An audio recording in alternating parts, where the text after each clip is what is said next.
তো সাংবাদিক বন্ধুরা, গত 15/2/2026 এই পাটগাতি বাস স্ট্যান্ডের পাশে পদ্মার পাড়ায় একটি পারিবারিক কলহ, পারিবারিক একটা বিষয়, সেখানে একটা মহিলা সংক্রান্ত বিষয়কে নিয়ে দেলোয়ার হোসেন এবং জিয়ারুল সহ দুই গ্রুপের মধ্যে একটা দেশি অস্ত্রপাতির সংঘর্ষ হয়।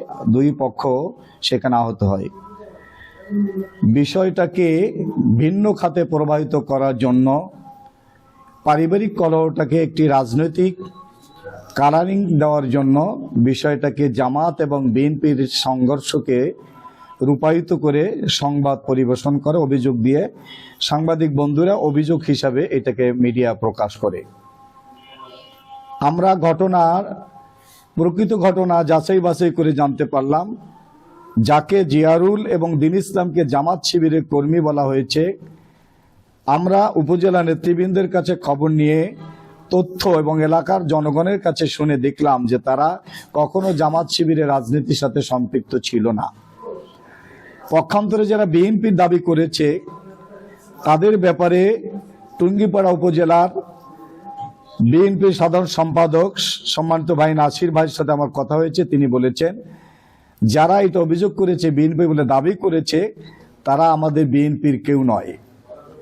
পাশাপাশি আমি টুঙ্গিপাড়ার ওসি মহোদয়ের কাছে খবর নিলাম। তিনি বললেন যে মামলা হয়েছে, এটা পারিবারিক একটি মামলা হয়েছে, রাজনৈতিক কোনো মামলা এখানে হয়নি।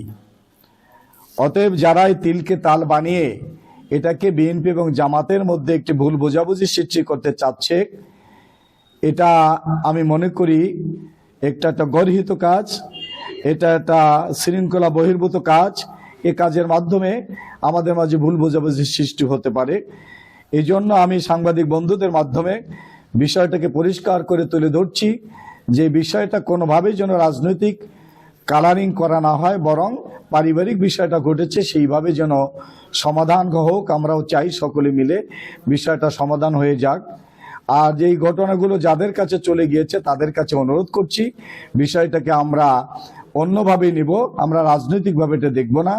আমি এই বিষয়টাকে সবাইকে স্বাভাবিক একটি পারিবারিক কলহ হয়েছে সেইটাকে সেইভাবে দেখার জন্য সবার কাছে অনুরোধ করছি।